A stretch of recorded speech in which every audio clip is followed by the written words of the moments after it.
Hey guys, thanks for tuning in to another video on ForgottenWeapons.com. I'm Ian McCollum, hiding back here behind this huge machine gun.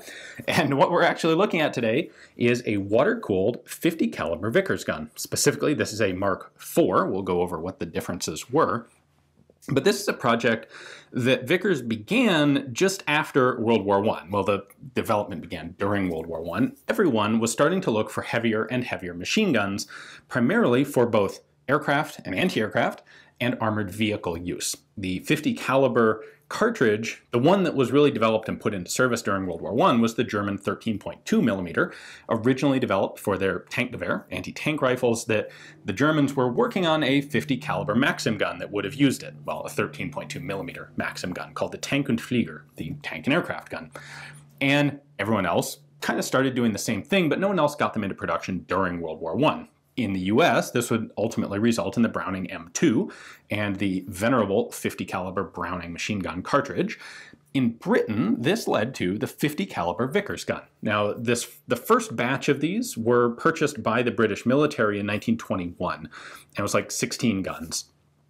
And that program actually kind of dead-ended there, and it didn't lead directly, or not for a while, to guns like this one.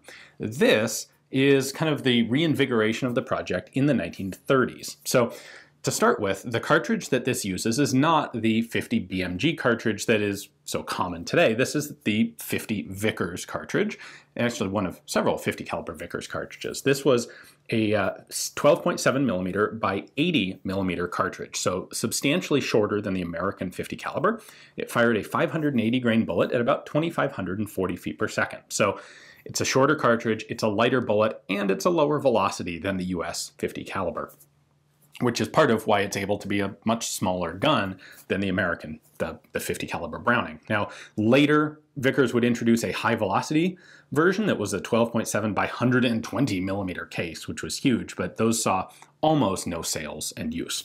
So, in the 1930s, this is the same two uses really still exist. This is now for anti-aircraft and for armored vehicle work. The idea of putting these guns in aircraft was abandoned largely because at the time, before you really got into metal-skinned and larger aircraft, the World War I and interwar style of aircraft weren't really more vulnerable to a 50 caliber projectile like this than they were to a regular rifle caliber, 303 caliber bullet.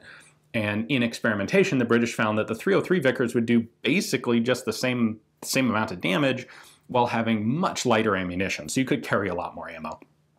And you could also have a faster firing gun than a 50 caliber Vickers. So these get relegated instead to anti-aircraft use in a naval application and guns like this one that were meant for use in armored vehicles. Vickers built a number of styles of light tank during the interwar years in the 1930s, and in particular, like they had one that was had a little turret with two machine guns. It had a 303 Vickers and it had a 50 caliber Vickers, and that's the sort of application that these were really used for. So relatively compact, they can fit inside the turret of the vehicle, and mechanically, this is really just a big, huge Vickers gun on steroids. It works exactly the same way that the standard rifle caliber guns do. So let's take a look at the outside, and I'll show you a few of the things that are different. Obviously, this is set up with a pistol grip, and it has a few different elements, including a semi-auto switch.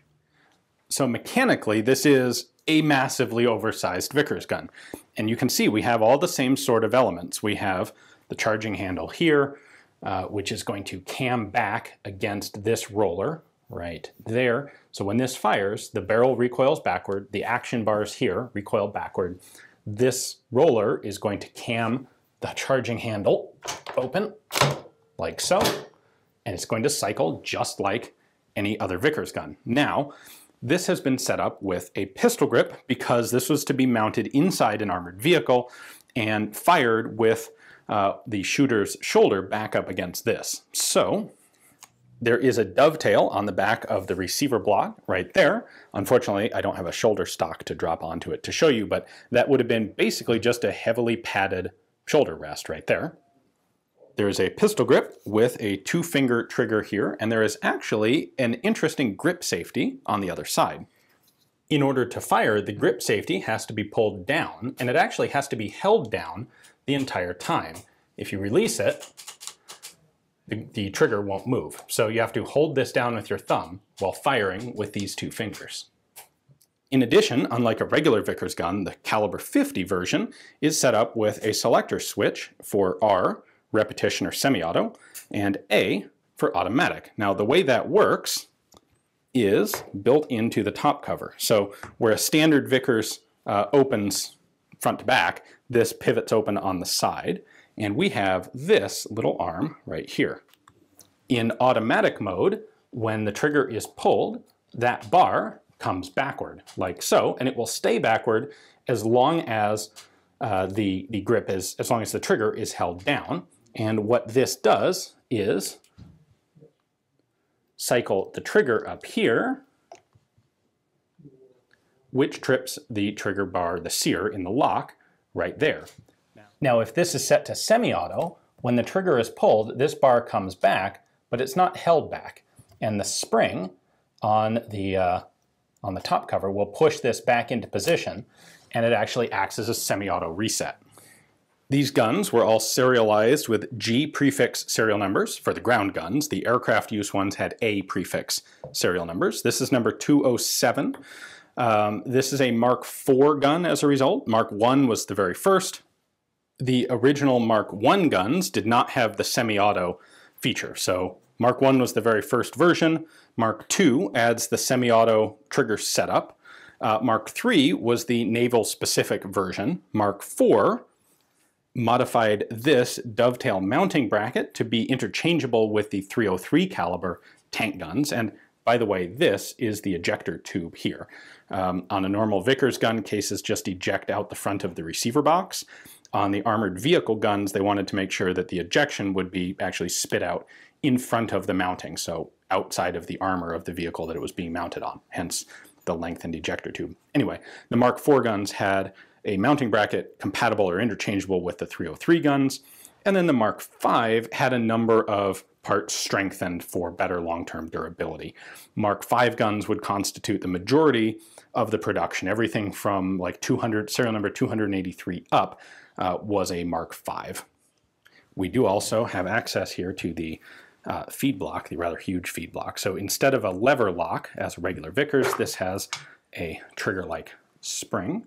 Allows us to open that up, and then we can just lift the feed block right out of the gun. For comparison's sake, here's the 50 caliber feed block alongside a standard .303 feed block. So you can see the size difference there. This 50 caliber is really quite a massive contraption. And we can do the same thing with the feed blocks again, .303 and 50. So really, the design is exactly the same. This works identically to the regular Vickers gun of general familiarity. It's just bigger. Over on this side, we have the other elements you would expect from a Vickers gun. We have a fusee spring, mostly exposed. It doesn't have a cover on it because, again, this was intended to be used inside a vehicle. The ejection port or ejection side of the feed block for the empty spent casings, and so on. A few basic facts about these statistically. The gun itself weighs 56 pounds, plus it took an additional 10 pounds of water to fill the cooling jacket. Rate of fire for the different models varied between about 500 and 700 rounds per minute, and the standard belt for them was a 100-round belt. Obviously, the ammunition is substantially larger than regular .303, and that affected the size of the belts that could be effectively stored and used in the guns. For comparison's sake, here is the Vickers 12.7 by 80 millimeter cartridge. That's what this particular gun uses. Here's a .303 British cartridge for comparison. And just for further comparison, here's your standard Vickers feed block, which this clearly is not going to fit into. There were never all that many of these guns manufactured, especially not by World War II standards. So they were tentatively adopted in 1933 for armored vehicle use. A grand total of 1,117 of them were made for that purpose. That doesn't include the naval guns, which are kind of treated separately, and they're a separate model of the gun. The naval guns were the Mark IIIs. They were formally declared obsolete in 1944, although they were clearly obsolete before then. These saw a little bit of use in In places like North Africa, the Long Range Desert Group did have some of these, along with their Vickers K guns. And they would be used in various small British tankette sort of vehicles, which were around for a while, even though they weren't necessarily frontline vehicles. Ultimately, these guns would be replaced mostly by American Browning M2s that were ubiquitous and far cheaper to get than Vickers. This is, old world manufacturing on a very large scale, and these were tremendously expensive guns to manufacture and for the British government to purchase. And they were also in part replaced by guns like the 15mm Bisa guns. So water cooling had become obsolete, the guns were too expensive, and there were a lot of other more modern options available on the market. So they remain, obviously, not surprisingly, very rare today. So it's very cool to get a chance to see this one, which I believe is the only registered example in the United States. So a big thanks to the collector who owns it for the opportunity. Hopefully you guys enjoyed the video. Thanks for watching.